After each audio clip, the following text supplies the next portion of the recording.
May's talk of a hard Brexit, Hammond tries to hose things down, but the pound plunges nonetheless.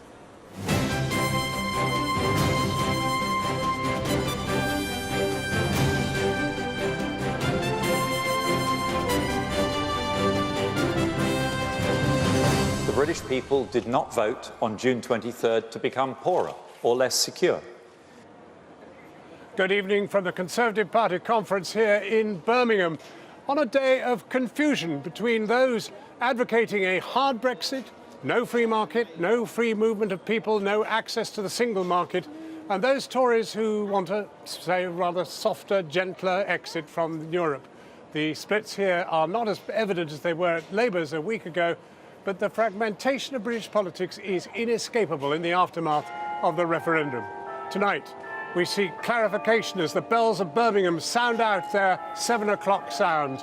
And we'll be talking to the Treasury Secretary, David Gauke, while Michael Crick goes in search of an endangered species, the Cameroon.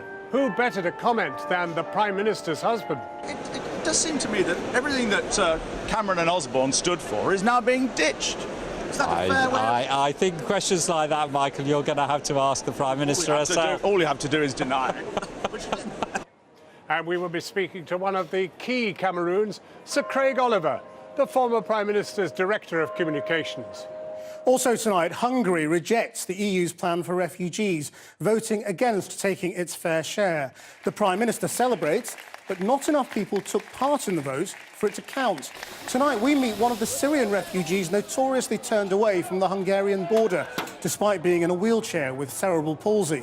I felt so bad because I thought of myself, they thought of us as a disease or something, or some kind of epidemic that they were trying to protect their country from. The people of Colombia reject the peace deal with FARC rebels. So what now? And held up at gunpoint, the reality TV star Kim Kardashian is robbed of millions in jewellery. Now, with the audience here in Birmingham overwhelmingly in favour of Brexit, Philip Hammond knew he couldn't be too downbeat about the economic effects of Britain leaving the EU. But with the pound tumbling after yesterday's apparent backing by Theresa May for the hard Brexit approach, the Chancellor knew too that he had to reassure businesses who are worried about the uncertainty and the turbulence that could result from Brexit.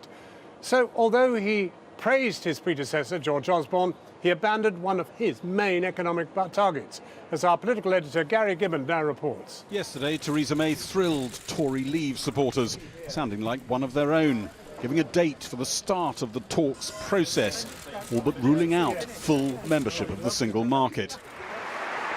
Today, the Chancellor Philip Hammond, who'd warned before the referendum of the chilling effect of a vote to leave, tried to cool things down and struck a different note.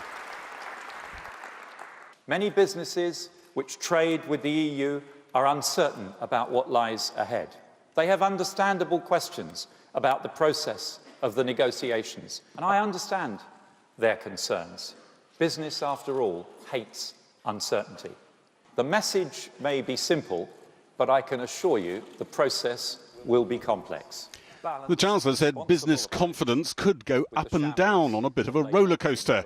To ride that, he indicated he would increase borrowing to pay for infrastructure projects. And he formally ditched the general election pledge to hit a surplus by 2020. The fiscal policies that George Osborne set out were the right ones for that time. But when times change, we must change with them. So we will no longer target a surplus at the end of this Parliament. But make no mistake, the task of fiscal consolidation must continue. The Chancellor promised to honour any multi-year grants awarded by the EU to business before Brexit. He didn't disguise his concern about what lies ahead, to the annoyance of prominent Leave supporters. As Chancellor, he unfortunately inherits all this great gloom from the Treasury and the Bank of England, encouraged by the previous Chancellor, and it takes a little while to make the adjustments. But they will make adjustments. This is wrong, all this gloomy, Philip Hammond's going to cheer forecasting. Philip Hammond's going to cheer up at some point. I think progressive cheering up from the Chancellor. By the time we get to the next budget, you'll see a much happier Chancellor. There aren't many faces from the dismantled old Cameron regime in town this week, but one of them, Nicky Morgan, thinks Theresa May's tilting too much to the right by ruling out membership of the single market. We must not put at risk that recovery in our economy that we've all worked so hard to deliver in the past 6 years. Sounds like you think it is at risk. Well, I think this direction of travel on Brexit. Well, I think, of course, I mean, what businesses are saying to us, that if they don't have, access to the single market, if we move away too much from the benefits that we have had, then yes, the economic recovery could be put at risk. To stabilise the ship, the government now finds itself arguing for a policy it's mocked Labour for pushing in the general election. We don't have the details from Mr Hammond, but my guess is that he will come up with a rule which will certainly allow him to borrow a reasonably significant amount in 2020 and may, as the Labour Party rule said, allow him to borrow to invest. Friends of the Chancellor say his new borrowing for infrastructure will be very tightly controlled and many times smaller than Labour's planned spending. The session closed with another cabinet minister delivering more of the very type of gung-ho Brexit rhetoric that most unnerves the Treasury. We are not afraid to lead or to take our place on the world stage, to shape the world rather than be shaped by it. No, we're not afraid. We are inspired, we are emboldened, and we're ready. So let's rise to the challenge, to our golden opportunity as never before. All of us together. Thank you. He might not be afraid. Some are, though not too many of them in this hall today.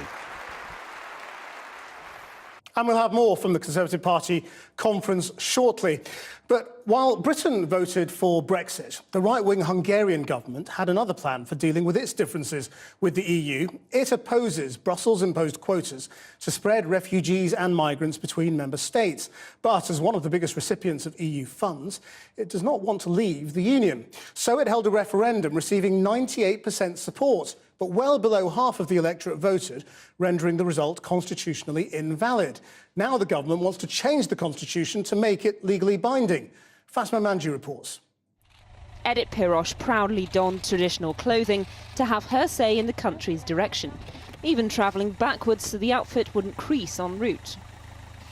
In a referendum, voters were asked whether Hungary should accept the EU's quota of refugees. 98% who did voted no. The migrants want to turn our world upside down and they don't want to adapt here. It's no secret I voted no. I don't want migrants to come here. Under the EU plan, Hungary would have to take fewer than 1,300 refugees. But the country's right-wing government is aggressively against the policy. It ran a campaign for the no vote linking migrants to terrorism. Prime Minister Viktor Orban believes Brussels is carrying out an orchestrated operation to re-engineer the ethnic foundations of Europe through migration. This is about the future of Hungary, the future of our children and grandchildren, who we live with, what happens to our culture, our lifestyle and our economy, and what will happen to our Christian roots. He was quick to proclaim victory last night, but there's a catch. Hungary's law requires a 50% turnout for the poll to be valid. Only 43% voted, with some opposition groups having encouraged a boycott.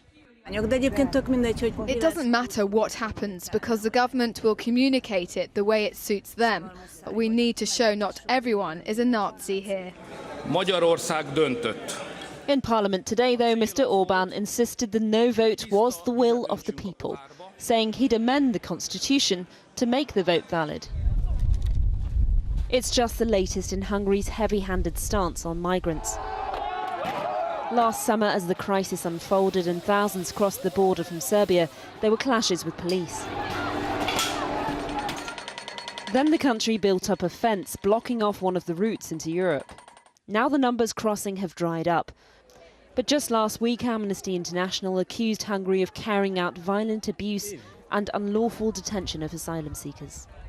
Hungary is one of the biggest recipients of EU funding, getting around €5 billion a year. Luxembourg has suggested suspending the country because of its attitudes on refugees. But valid or not, Mr Orban will use this referendum to pressurise Brussels and try and shape the Europe he wants. Already Austria's foreign minister has expressed some support, calling for refugee quota plans to be dropped. Well, from one referendum reported there by Fatma Manji, the referendum in Hungary, we turned to the aftermath of our own. And Gary Gibbon joins me here now in Birmingham at the Conservative Party conference, along with our business correspondent, Helia Ebrahimi. Now, this whole question of what's going on, I mean, do we know any more than we did? So what Philip Hammond was up to today was trying to make sure that the euphoria that is in some quarters of the Conservative Party doesn't get completely out of hand. He was trying to pull things back a little bit. He's responsible for the Treasury. He's got to be the guy you sort of trust with the numbers, and if things go a bit wrong, he can't afford to be stood there with his trousers down. So he's trying to moderate some of the language, pull things back. He incidentally also, one thing we didn't mention in the package earlier, is talked about the possibility there might even have to be a bit of fiscal policy used to stabilise the economy. He didn't rule that out, so tax cuts potentially. Didn't commit to them further down the line. So he's trying to pull it all back, and there was a telling phrase he used just towards the end of his speech about referring to the choice the British people had made, and he called it bold. And I thought at that moment of one of those words that Sir Humphrey used to use in Yes Minister, when he thought something was just on the borderlines of being a bit reckless. So do we actually have any real idea now of what the plan is? So in her speech yesterday, Theresa May took full membership of the single market off the table. She didn't spell it out, she's a very cautious person, but when you look at what she said, the bones, the component parts of what she said, she took that off the table. And I understand the plan that's forming in number 10 is to try and break down all the bits of the single market that exist there, the different cohorts, the different units of industry that are there, and break those down into separate ones and try and come to little channels of trade deals on all of them. And there could be a little subgroup of a sector of the economy, and you basically try and reinvent as much as possible the situation as exists in the single market, but do it all over again in separate trade deals. Now, all of that, of course, requires the other 27 countries to say, oh, yeah, no, we'll sign up to that. And one of the key things in all of this is not just the mood they started, but the mood they're in at the end. How confident is Europe? How confident is Europe in the European project that it would allow us to sign up to something that looks rather advantageous? Gary Gibbon. Well, now to Helia. Helia, pound down to where it was almost after the actual vote. What's going on? Well, look, the market's very hard to read. You had the FTSE bounce because when the pound falls, it goes up. But as the former governor of the Bank of England once said, trying to predict the ups and downs of the pound is a mug's game. But clearly, the market is always going to balk at a harder, faster Brexit. And as you said, it slid to a 3-year low. It got very close to that 30-year nadir you saw in the week of the referendum.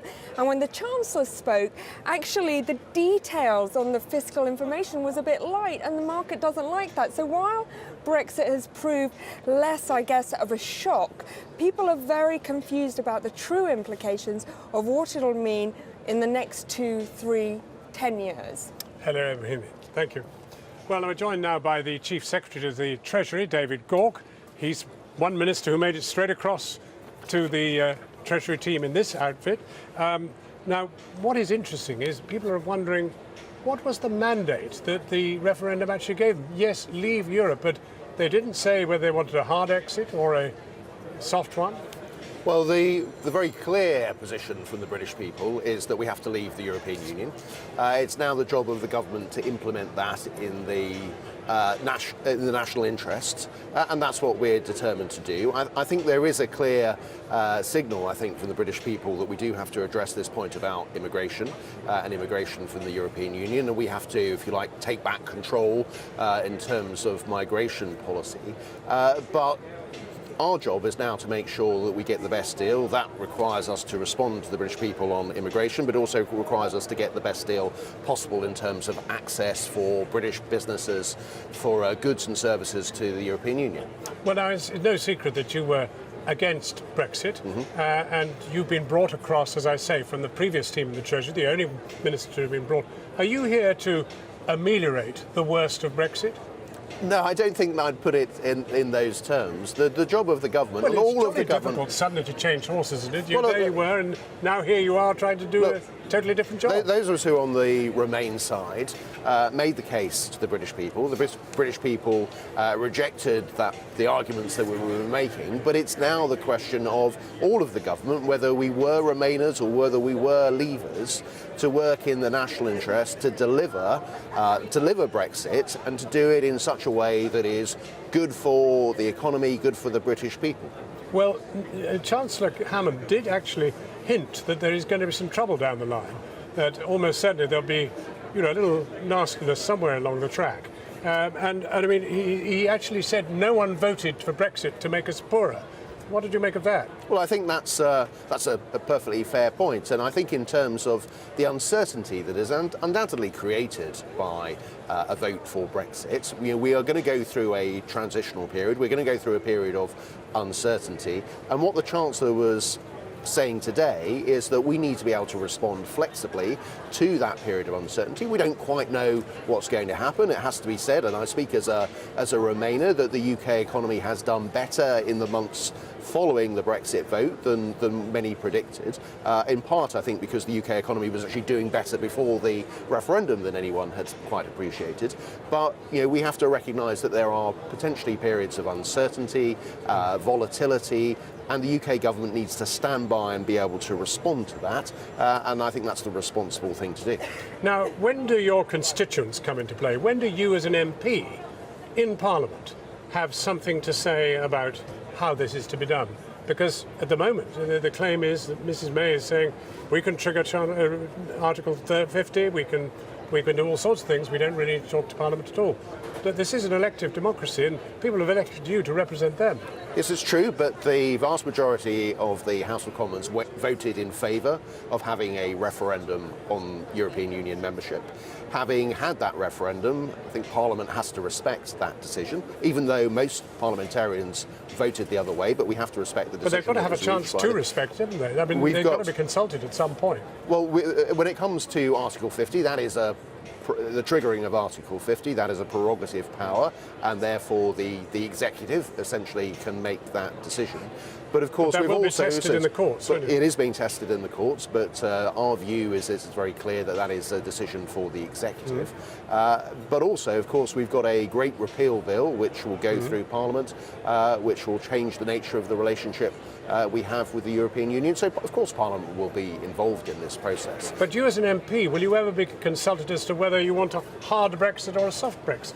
Well, I think in terms of the negotiations, I mean, first of all, the government has to do the negotiations. Well, you want some freedom of movement, don't you? And you also want to be part of the single market. Well, look, that is a very divisive issue. I want us to respect the opinion of the British people. Yeah, but us it ain't having quite had as a simple debate. as that, is it? Look, of course, when it comes to the negotiations, that is a complex process. It's why, frankly, we can't give, to use the sort of cliche of the day, we can't give a running commentary on that, because we have to be careful in putting all our cards on the table, to use another cliche. But we have got to get the best deal for the United Kingdom, and of course, ultimately, it'll be the British people who will judge on how well we have done in terms of respecting their position that we leave the European Union, but also ensuring that the economy is strong and we've got access to those European markets, which are very important to us. David Gauke, Chief Secretary to the Treasury, thank you very much indeed for joining us. More from here in Birmingham later, but now over to Krishnan in London for the rest of today's news. Now, the government of Colombia is another to find that referendums don't always produce the result you want. Last Monday, ministers finally signed a deal with FARC rebels, ending 52 years of conflict in the country. But yesterday's referendum aimed at ratifying that agreement ended in a narrow defeat for the proposition. Opponents say the deal offered too many concessions to the rebels. But can it be renegotiated, or will all bets now be off? Our Latin America correspondent Guillermo Galdos reports. Another referendum, another shock result. After all the ceremonies surrounding the Colombian peace agreement, many saw the outcome in favor of the accord as a done deal. But in a familiar story, the pollsters got it wrong, and what should have been a landslide for the ratification of the peace deal became a nail-biting victory for no by around 60,000 votes. We've all been victims of the FARC, and now we call on the government to renegotiate the agreement. But why? Some blame the torrential rain for low voter turnout, which was at about 37%. But the real devil was in the detail of the agreement. Many saw it as too generous towards the FARC, the left-wing rebel group that have been at war with the Colombian government for 52 years. With the deal, the guerrilla group would have avoided jail time for crimes they've committed. and they would have received a regular payment to be reintegrated back into civilian life. And crucially, they would have been included in Colombian politics with a guaranteed 5 seats in Congress and 5 in the Senate. But after 4 years of negotiations and ultimately a defeat that could compromise his political future, President Santos' tone was more conciliatory. Escucho a los que dijeron no. I hear those who said no and those who said yes. Everyone, without exception, wants peace. Tomorrow I will convene all political parties, in particular those who campaigned for no today, to listen and to determine the path forward. And perhaps, even more importantly, so was FARC boss Rodrigo Londoño. Sabemos que nuestro reto como movimiento político. We know that our challenge as a political movement is even greater, and we'll have to be stronger to create a stable and lasting peace. Even the no-camp leader and Santos' former boss, ex-president Álvaro Uribe, had an olive branch to offer. Pedimos que no haya violencia. We ask that there be no violence, that the FARC be given protection, and that they stop all their crimes, including drug trafficking and extortion. The ceasefire between the FARC and the government holds for now. But as Santos' approval ratings continue to slump, many saw this as a vote, not just on the future of the peace in Colombia, but on the president himself. Now Colombia's road to peace just got a little longer. Well, joining me now from Paris is Ingrid Betancourt, a former Colombian presidential candidate who was held hostage by the FARC for 6 years. She was running for president in 2002 when she was kidnapped by Colombian guerrillas and held captive in the jungle. She and 14 other hostages were rescued in 2008 by Colombian soldiers who had infiltrated the rebel group. Good evening. Do you understand why so many people in your country have rejected this deal? They can't forgive the rebels yet. Yes, I think there is a feeling that the agreement was too good for the FARC. But I think that it was also a political stand in the option of perhaps seeking terms that will not be acceptable by the FARC in order for some politicians in Colombia to avoid the possibility of a peace agreement that would deter their, followers from voting for them again. And so I think there are many things at stake and not only what we see. The strange thing is that you, who have every reason to hate the FARC, was in favour of this peace deal. Yes, but not because I don't have strong feelings against the FARC, but because I think that this is perhaps the only opportunity we have had, at least for my generation, to see our country entering a moment of peace in history. The thing is that we are dealing with an organization that has 8,000 armed men and women organized, ready to harm Colombians, ready to fight, surviving with comfort through the drug trafficking, and having for haven an immense jungle where it's very easy to hide and not to be found. So it's not only what we feel as Colombians that we should impose on them, it's also what we can negotiate with them. And my fear is just that we push a little too much our demands in order, perhaps for some, to have the guarantee that this is a deal that will never happen. So do you think there will be a return to war? Well, I hope that there's no reverse. And when I listen to Santos, the president of Colombia, when I listen to Timochenko, the leader of the FARC, it seems to me that those two have the will to stand by their agreement. But you see, the peace is about a moment. It's a moment in time. Today, all the pieces of the puzzle can be brought together. But tomorrow, something could happen, and then the political environment would be different, and the peace wouldn't be reachable again. Have you personally forgiven the people who held you? I didn't hear your question, excuse me. Are you personally able to forgive those people, those guerrillas who held you hostage and who took you and held you in those conditions?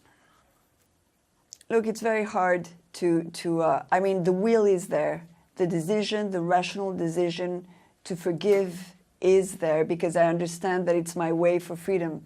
I mean, if I want to live in the present, in a happy life, I have to just let go.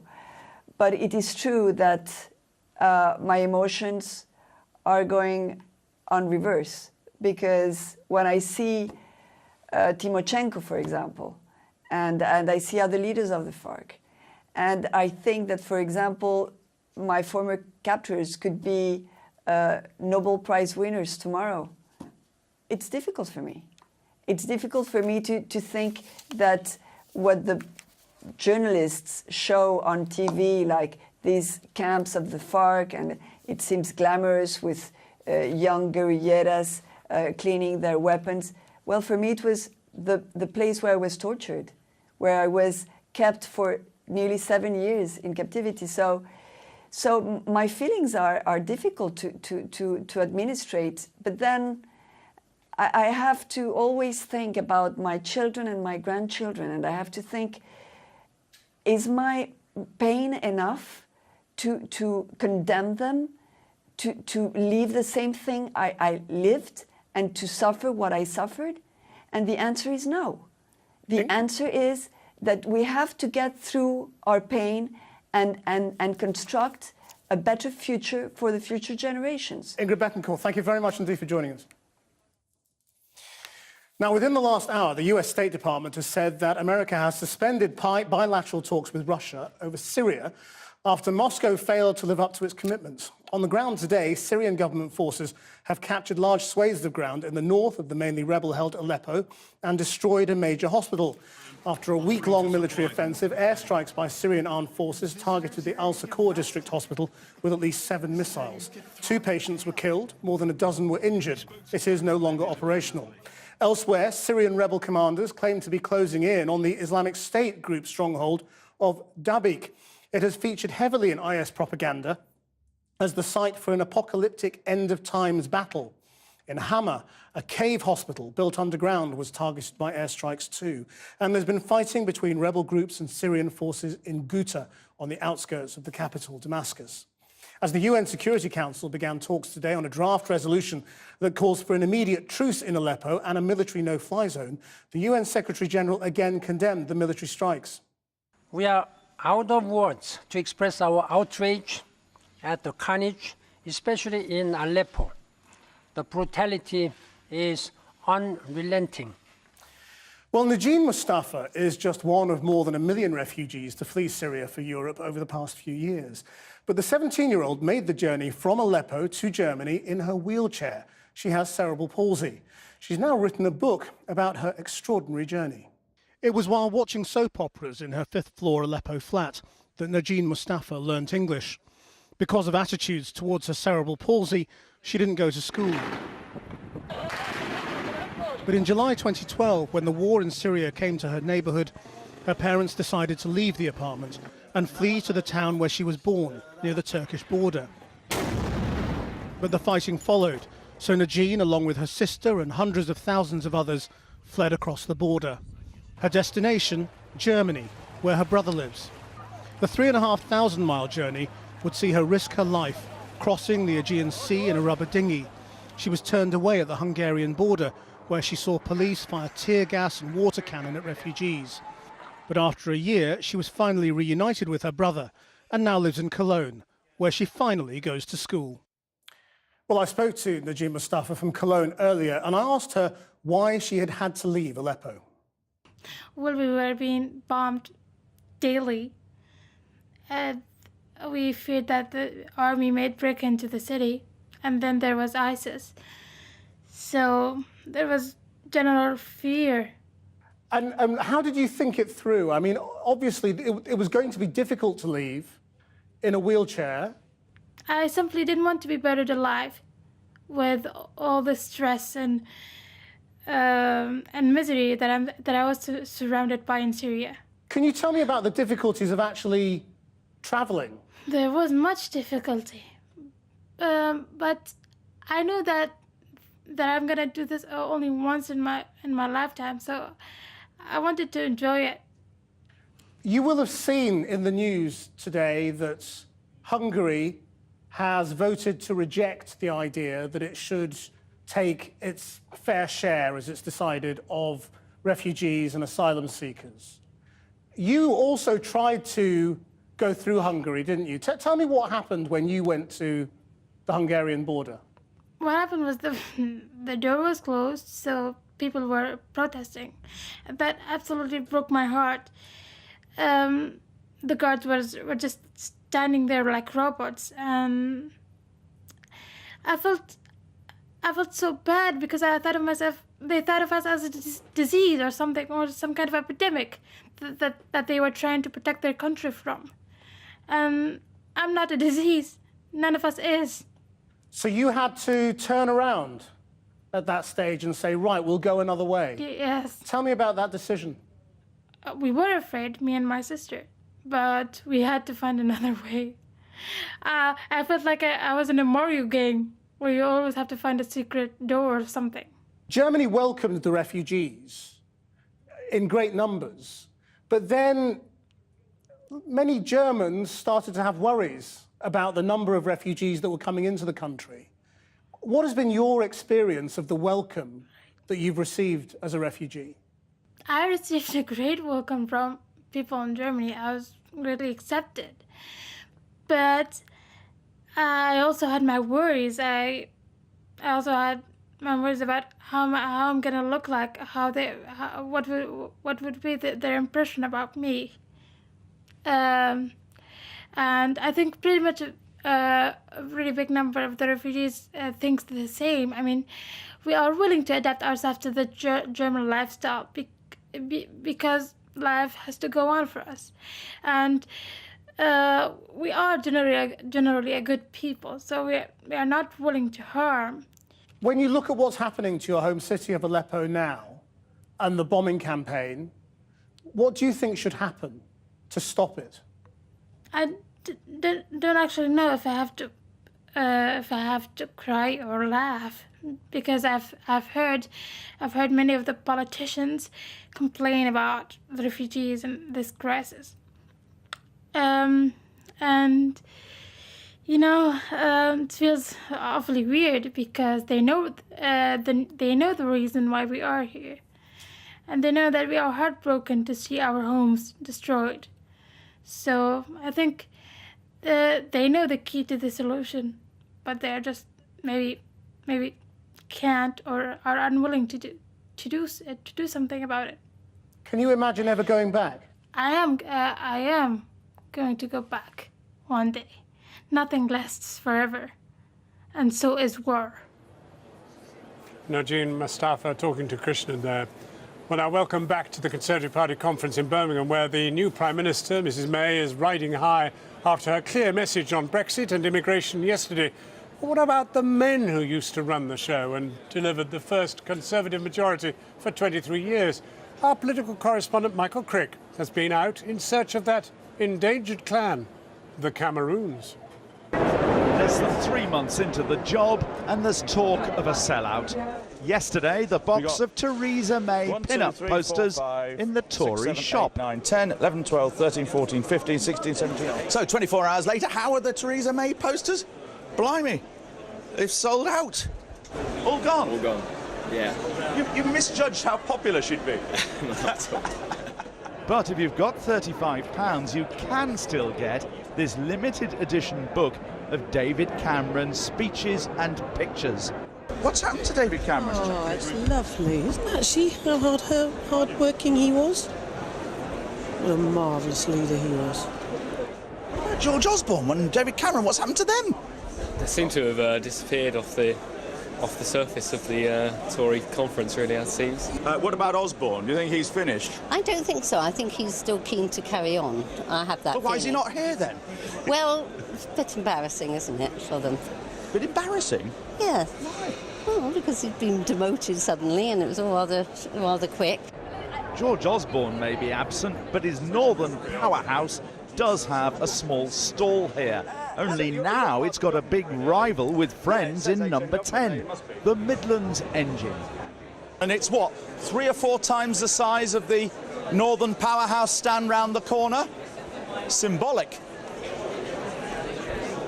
Tory backbencher Richard Drax is cock-a-hoop at the decline of the Ancien regime. And this is so refreshing now to have Mrs May in charge, and at last we're going in the direction I came into the House of Commons to pursue, and she's doing it in a very calm and sensible way, and I'm right behind her. It does seem like nearly everything that Cameron and Osborne stood for is being quietly ditched. No comment. Then who did we spot but Mr. Theresa May, today named as the 4th most influential right-winger in Britain. I think that's highly unlikely, Michael, I have to say. Well, apparently you are a big influence on the Prime Minister for some reason. Well, Prime Minister I have Does met... she run her speeches by you? The Prime Minister runs her speeches by her official advisers, Michael. And you one of those? I don't think so. Is this a return to Thatcherism that we're seeing under your wife? I have absolutely no comments about policy, Michael. You should know better than that by now. We've known each other actually, it's interesting. I think we've known each other for 40 years, something like that. But I mean, it does seem to me that everything that Cameron and Osborne stood for is now being ditched. Is that a fair way? I think questions like that, Michael, you're going to have to ask the Prime Minister herself. All you have to do is deny it. It's really is nothing to do with me, Michael. All I'll say was that I think, you know, I'll just reiterate all the nice positive comments that Theresa and Phil Hammond and others have made about David and George. So there might be a place for George Osborne in her cabinet. Thanks very much, Michael. Well, few people were closer to David Cameron than his communications director, Craig, now Sir Craig Oliver. Having left number 10 with his political master, he has rushed out a provocative memoir of the frenetic EU referendum campaign and its aftermath, called Unleashing Demons, the inside story of Brexit. And Sir Craig joins me now. You lay out in the book how Theresa May kept you hanging on, wouldn't commit, ran a submarine strategy, sort of swimming under the water and then popping up when it suited her. Do you think she behaved dishonourably? No, I don't think it was dishonourable, but I think that what I'm trying to say in the book is it was frustrating. So what was happening in the run-up to the referendum campaign was the Prime Minister didn't know which side his Home Secretary was going to be on. It was cunning, wasn't it? Well, I recount in the book that there was a moment where David Cameron was on a train to a speech with me, and I saw him suddenly pick up his phone, and he was on the phone to Theresa, and he was just saying, look, come on, this is very difficult, you need to be stronger on this message. And then later that day, Theresa May came out for Remain, but when she did come out, it was very much 51-49.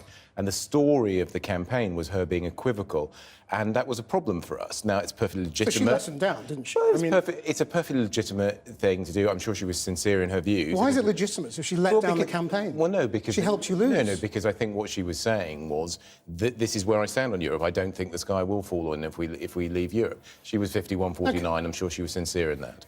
You're very clear in here you really didn't like Michael Gove. Did you like Theresa May? Is she a nice person? I worked with her very professionally. She's a very strong Home Secretary. Did you say you like her? I didn't really know her socially. Really? I didn't really spend that much time with her in that sense. I mean, she's a very, very capable politician. OK, so how big a failure was it, losing? I think, a massive one, because we... For you personally? Yeah, no, I accept responsibility for it. I was very significant part of that campaign, and I totally accept responsibility in that. We made a number of mistakes. I'm very clear about those. The two biggest ones, I think, were we believed in what James Carville said was the iron law of politics. It's the economy's stupid. And we put all our chips on economic risk and believed that would trump all arguments. In reality, as we got closer to the day, it was clear that immigration was trumping it as an argument. We didn't have enough of an answer. I mean, that's a really sort of interesting admission of failure in a way, and that you're saying someone else was wrong. rather than you were. You know, James Carville was wrong about that as a general rule. No, we were wrong because we believed at that moment, I'm not trying to push it onto James Carville, we believed that that would be a significant factor and would trump all arguments. What was the other mistake you made then? The second one was that we believed that millions of people who hadn't voted in 2015 and hadn't voted in many elections before that wouldn't vote this time. They did, nearly 3 million of them. Is that it? Almost all for Leave. Those are the only two mistakes you made? Well, you say, is that... No, there are other mistakes too. But you say, is that it? The reality of that is that those 2.8 million people were more than enough to ensure the victory of Brexit. I just ask it that way because the book is very thin on admissions of where you went wrong. I don't think so. I mean, what else did you get wrong then? Well, what else were your big mistakes? Well, what the book is trying to do is recount what was it like being in number 10. No, I know that, but what else did you get wrong? Well, if you let me explain, Christian, one of the things that I'm trying to get across is what was it like being in the middle of this tumultuous campaign. We did not expect the number of people to come out in support of Brexit, very significant figures that did. We also had a coalition that stretched from the Conservative Party right away across to the Greens. But when we put that team on the pitch, they were all playing to different systems. They all had different messages. That was clearly a mistake, whereas Leave clearly had fingertip control of his messaging. We didn't, because we were relying on wide groups of people who had very different reasons for what they were doing. I mean, that does feel like you're pointing the finger at other people. I mean, the book is full of it was Go's fault, it was the BBC getting it wrong, it was Boris, it was... Not at all. I can't... I mean, look, you've got lots of bits of paper. All right, well, let me but you actually haven't read it if you don't think that I'm accepting that there were mistakes. No, well, I mean, of course there were mistakes, and I take full responsibility for them. Let me put to you some specific criticisms. Roland Rudd, who was on the same side as you, says your involvement was the biggest disaster because you were stopping them from attacking other Tories. You know, you didn't want this blue-on-blue attack, so you weren't attacking Boris and Michael Gove. I find Roland's attack extraordinary. The two things is, had we turned it into a blue-on-blue war, one of the biggest problems we had was that we were alienating other groups who thought that this was just a Tory battle. And one of the problems of constantly fighting each other and being at each other's throats was that it was alienating those groups. The other thing put the party before the question. That's the point, isn't it? Your concern was party management. You didn't want the Conservatives to look like you were at each other's throats. I'm sorry. You didn't attack the argument. I don't... What? The argument was what? Attacking Boris and Michael Gove? You wouldn't go up against people on your own side, in your own party. Of course we went up against people on our own side. But where I also think Well, David Cameron wouldn't debate Boris Johnson. Well, that was your decision, probably. Where I also think that Roland Rudd has got it wrong is he is saying that they should have been more positive at campaign and gone round singing Ode to Joy, and everybody would have been extremely happy with that. In fact, very, very specific analysis revealed that the key group of people in the middle who... You had a group on one side who were definitely going to vote to remain, a group on the other side who were definitely going to vote to leave, and a bunch of people in the middle who were not convinced that the European Union was a great thing, but were prepared to listen to economic arguments. And that's what we needed to focus on. And for Roland to say that we should focus on people who just already were saying that we should remain... criticism of you that that your team lied to him about... Well, this is TV appearances. This is a completely separate and were sort of up to dark arts, and that you were basically PR obsessed, and that was a mistake. Well, I think you were short-term PR obsessed. I saw that anecdote in the paper today, and I don't recognise it in any way. You deny it? I don't recognise it. And yes, I do deny it. Okay. I don't recognise that in any way. All right. Well, let me deny it. Let's move on. Christian, you keep doing this. You're asking me questions. Let me answer them. Well, you denied it. No. But you asked me if we were PR obsessed. The reality of being in a modern government is you have to be able to fill the vacuum or it will be filled for you. You have to be able to tell your story or it will be told for you. And I think 10 is rather dated. En masse? They hated the way you were running PR in the government. That's why Farage was so popular. Do you honestly think, Christian, you that were they were voting on... Do you honestly think that the people were voting on the government's PR policy? I really don't think so. They were voting on the style of government that you were propagating, and you got it massively wrong. What evidence do you have for that? You lost the referendum. Well, yeah, no, people voted for Brexit. People voted. They didn't vote on whether or not we had a certain PR strategy. I think that's a pretty nonsense thing to say. I mean, OK, you say it's a massive failure and you take responsibility for it. Given that, why have you got a knighthood? Why have I got a knighthood? Isn't that a reward for failure? Look, I'm not going to justify why I've got knighthood. I just think that that's a fool's errand trying to do that. Other people can decide whether... Because, you end up in a situation where any answer you give is not going to work. I mean, as David Cameron's PR man, shouldn't you have advised him that it was a very bad idea to give you a knighthood? Because he would look bad as a result. It would look like cronyism as he left Downing Street. I don't accept that. Look, other people can decide whether or not it's appropriate for me to have a night out. Do you feel you deserve it? I'm going to allow other people to... I mean, you can keep asking me this. I'm not going to answer any more on that. Why, I don't see why you don't want to address how you feel about... And this is a big honour. You know, this is something that had been held by amazing knights of the realm, Winston Churchill, Francis Drake, Walter Raleigh, and now Craig Oliver. You must feel very that you deserve it. And the words that, you know, to use a pun, I feel very honoured by it. But I'm going to allow other people to decide whether they think that's appropriate or not. You're sort of out now, aren't you? Are you... If George Osborne asked you to come back into politics, would you come back? No. You're out forever? I have no plans to go into politics anymore. I've had a very good 6 years, very happy doing it. I thought David Cameron was a great Prime Minister. I think history will see him as that. And I was very proud to work for him, but I think my time is done now. Craig Oliver, thank you very much for coming in. Sir Craig, sorry, I beg your pardon. Now, after the break, halfway across the world, his partner had been held at gunpoint and robbed of £8.5 million worth of jewellery. I'm sorry, there's a family emergency. I have to stop the show. Kanye West's dramatic announcement on stage in New York after the attack on Kim Kardashian's luxury apartment in Paris.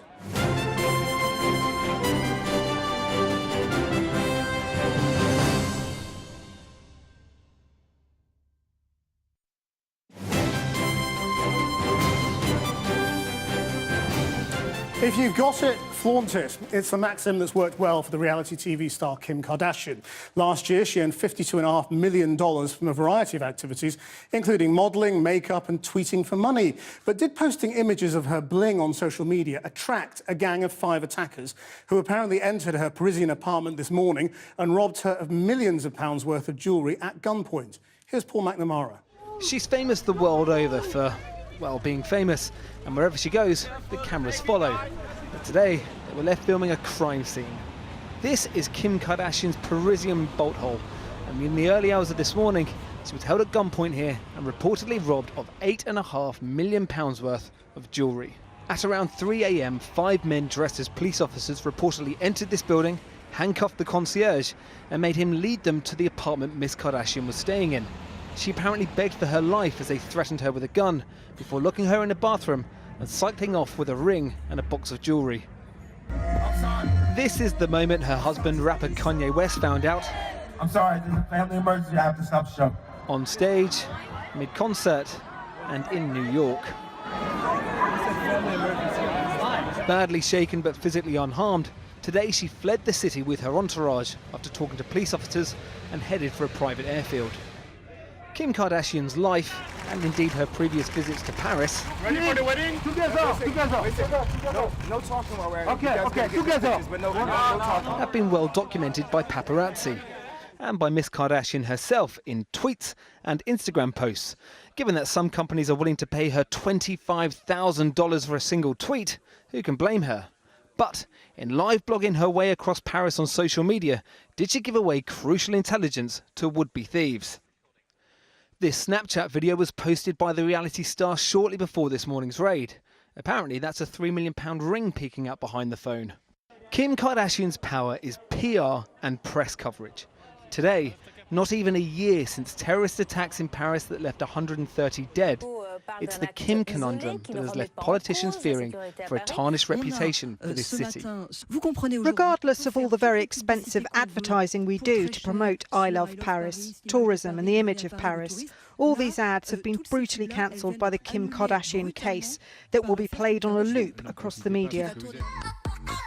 Last year, the Keeping Up with the Kardashian star released a portfolio book called Selfish, a 325-page collection of self-taking photos of herself. Today, even she might be left thinking, is there really no such thing as bad publicity? Well, now tonight's main news from here in Birmingham, the Chancellor, Philip Hammond, has warned of economic turbulence in the wake of the vote to leave the EU. I'm joined here now by Anna Soubry, who served as Minister in 3 departments under David Cameron, but is now back on the back benches, where you are pushing a rock up a hill. I mean, you're not going to win this thing, are you? What's my rock?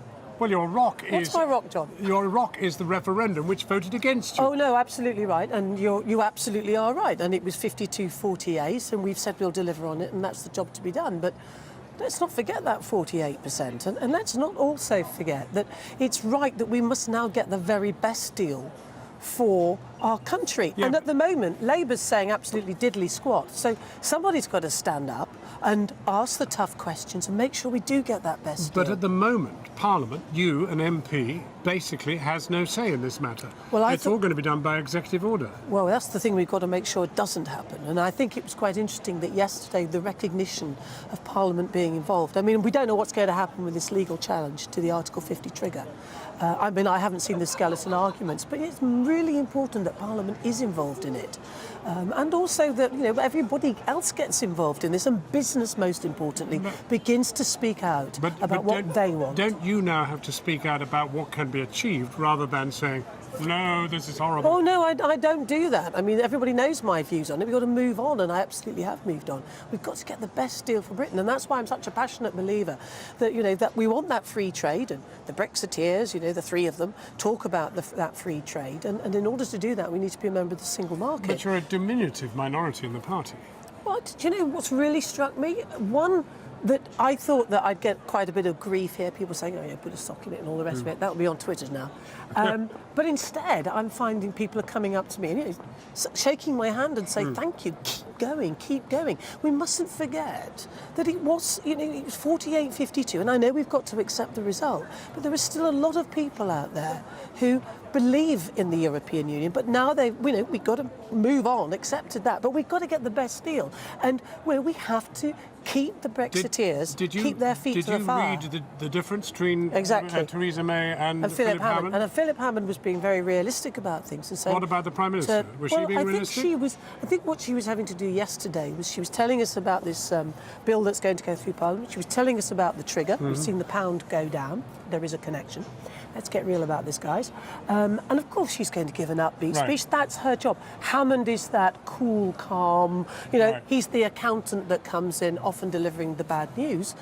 But he's a very, very good, he's going to be a great chancellor. We haven't heard the last of this. Thank you very much indeed for joining us. Well, that's the view from one party of the Tory pub. Let's now journey across to the other side and talk to Daniel Hammond, MEP, and a retiring MEP. Oh, indeed. Just as the battle commences, you're talking about getting out. Well, that's the result of the referendum, John. There are no more British MEPs. There's a huge amount to be done yet. Yes, and we're going to make sure that we get this right.